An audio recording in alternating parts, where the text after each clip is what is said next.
membahas seputar sepak bola nasional. Nah, untuk kali ini kita spesifik membahas tentang tim nasional Indonesia, timnas senior ya, yang saat ini sedang menjalani pemusatan latihan di Turki untuk persiapan Piala AFF 2020.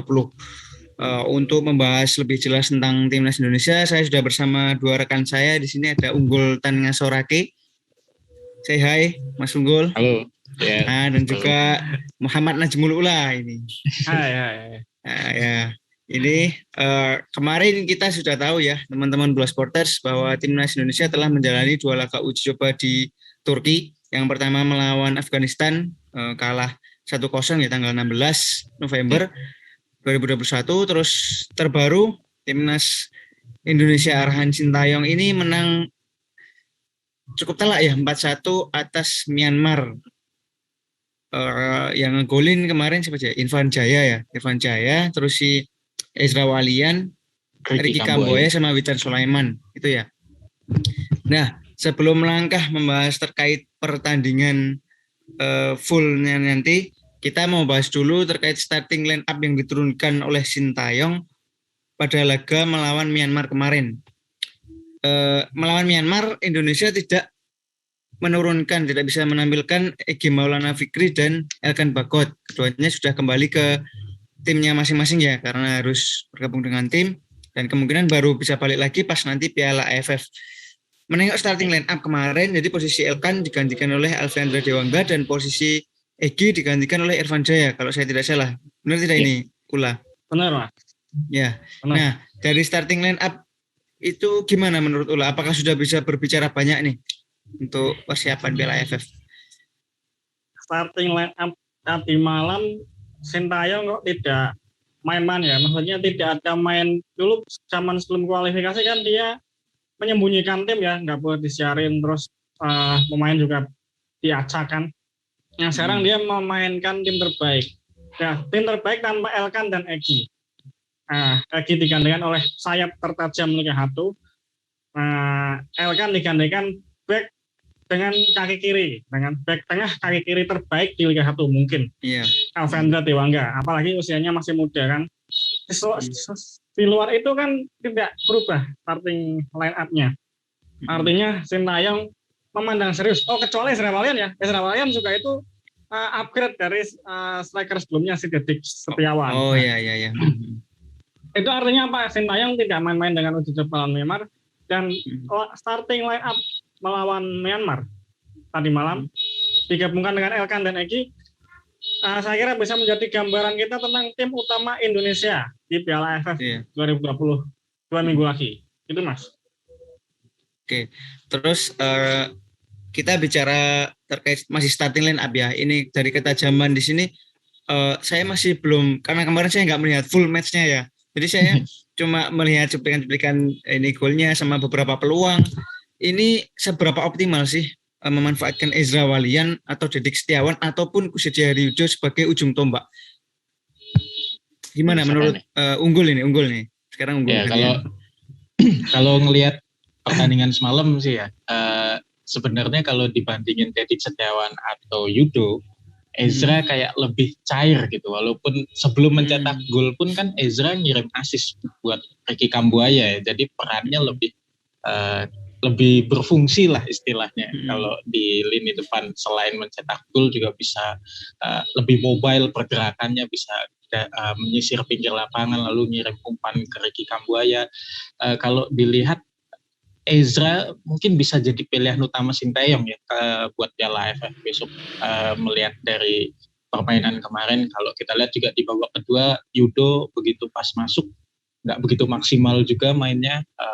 Justru ada 2-3 peluang yang sekiranya bisa jadi gol tapi gagal dikonversikan jadi gol sama Yudo. Jadi saya kira Ezra bisa jadi jawaban tumpulnya lini depan timnas sejauh ini. Tapi padahal Ezra sendiri di tim nggak berposisi sebagai striker murni ya. Iya, itu menarik. Tapi menurut saya itu justru membantu ya, dia bisa lebih mobile. Kayak saya beberapa dari golnya, contohnya golnya Ricky Kamboya aja dia bisa di posisi sayap Ezra malah ya. Kayak Ricky Kamboya yang jadi striker. Kelebihannya Ezra kayaknya ada di situ karena bisa di banyak posisi lah. Ya. Terus sekarang Nah itu yang membedakan dengan Ilija Spasojevic. Oh itu ya. Oh itu nanti untuk bahasan nanti kalau itu ya. Nah nanti. sekarang kita lanjut ke ban kapten. Nah, saya masih penasaran kenapa Sintayong meletakkan ban kapten kepada Evan Dimas Darmono. Padahal secara usia dari skuad yang diturunkan starting line up-nya kemarin itu Fakhrudin Arianto yang usianya dibilang paling senior lah 32 tahun. Menurut Ola bagaimana? Apakah ini sudah menjadi opsi utama si Evan Dimas atau memang Sintayong masih meraba-raba nih? Untuk Evan Dimas ini kita boleh bicara dia sebagai pemain yang mungkin gagal mencapai performa terbaik ya, karena waktu ekspektasi tahun 2013-2014 kan sangat tinggi ya.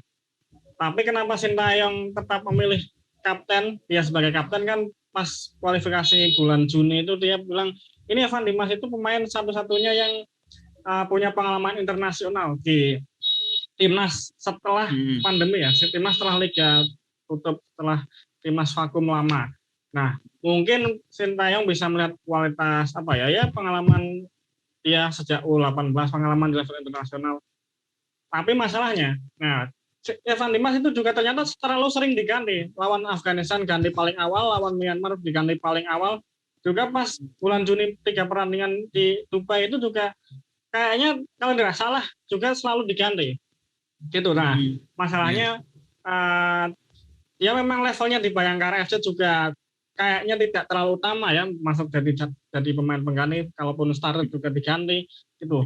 Jadi opsi utama memang mungkin Evan Dimas sebagai kapten, tapi tidak menutup kemungkinan waktu Piala AFF bisa ada rotasi. Dan kalau menurut saya malah kaptennya bisa Asnawi Mangku Alam. Karena dia punya pengalaman di Korea Selatan. Jadi ya level kedisiplinannya, level profesionalisnya ya sedikit di atas pemain Indonesia lah. Itu Mas. Ya benar. Ya benar kalau Fakhrudin Arianto kan di malam wakil kapten Mas. Iya, kapten gitu ya. Di malam. Kalau memang betul ya Kak, apa yang dikatakan Ula, kalau melihat dari beberapa match timnas yang ada Asnawinya, itu kelihatan dia permainannya cukup ngotot ya si Asnawi Mangku Alam, kayak sudah mendarah daging gitu loh timnas Indonesia merah putih di dada. Itu ya. Koreanya itu. Nah, Oke, sekarang kita lanjut ke jalannya pertandingan nih. Oke, dari perjalanan pertandingan timnas Indonesia bisa dibilang cukup menguasai pertandingan ya. Karena kalau kalau dibandingkan dengan Afghanistan, meskipun secara ranking Myanmar lebih bagus dari Indonesia, tapi kalau melihat dari kayak postur pemain sama skill pemain, kualitas pemain, menurut saya Indonesia masih di atas Myanmar sih. Postur aja kelihatan kemarin Indonesia cukup lebih seimbang lah daripada lawan Afghanistan kemarin.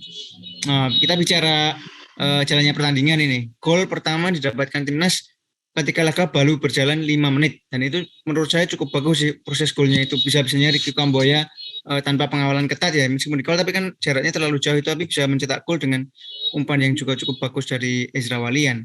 Kemudian disusul Irfan Jaya menit ke-12, no look pass kata komentatornya dari Elva Hendra Diwangga. Kemudian Witan Sulaiman juga bagus golnya, meskipun badannya kecil dia bisa balance-nya cukup bagus ya. Kalah duel. Nah, terus yang terakhir penalti Ezra Walian. Menurut Unggul, dari proses terjadinya gol yang diciptakan oleh timnas ini, apakah sudah memenuhi nih untuk kriteria permainan seperti ini yang harus dilakukan timnas ketika AFF nanti? Ya, kalau dilihat dari lawan, kita juga belum bisa mengukur terlalu jauh ya, karena Myanmar ini kan walaupun peringkatnya ada di atas kita, tapi kita tahu ini bukan tim terbaik Myanmar ya. Kipernya pun bukan kiper terbaik Myanmar karena ada konflik politik di timnas di negara Myanmar, jadi timnasnya tidak berkekuatan penuh juga. Jadi kalau dilihat, kalau mau dijadikan tolak ukur untuk Piala AFF juga masih terlalu jauh, tapi kalau secara permainan bisa dibilang sudah cukup baik lah kalau kita lihat dari transisi serangan balik ke defense atau dari defense ke serangan balik sudah sangat baik. Dan yang paling kelihatan itu duel. Kalau duel ya kayak tadi golnya Witan itu yang saya bilang, Witan itu ditarik-tarik tapi nggak jatuh. Terus nggak tahu karena tempaannya Sintayong atau karena udah lama di Eropa juga ya, mungkin level permainannya sudah berbeda. Tapi itu kan menunjukkan timnas kita udah ada kemajuan yang signifikan ya. Tinggal kita tunggu nih kalau lawan tim yang sekelas Vietnam atau Malaysia yang kekuatannya bisa dibilang nggak jauh beda lah dengan kita masih tunggu dulu nih. Masih belum berani jauh-jauh lah prediksinya. Kalau lawan Kamboja sama Laos sih, saya yakin masih bisa. Tapi kalau Malaysia sama Vietnam masih 50-50 lah. 50-50 ya? Atau 60-40? 50-50. Waduh, 60-40 deh tim. Nah, oke. Tadi seperti itu dari Unggul. Memang secara squad juga berarti Myanmar juga tidak bisa bilang bukan seutuhnya tim inti ya. Ya. Tapi kalau dilihat dari kekuatan timnas sendiri, kita melihat dari starting line up-nya ya, itu rataan usia pemainnya 23 tahun. Ini cukup muda loh, terbilang cukup muda. Dengan Farudin Arianto yang paling senior 32 tahun dan si Pratama Arhan 19 tahun. Itu kan berarti cukup berani gitu ya Sintayong ya. Nah, tapi kemarin dalam catatan kemarin, terima kasih sudah menonton. Silakan subscribe, like, dan jangan lupa komen di bawah ya Bola Spotter.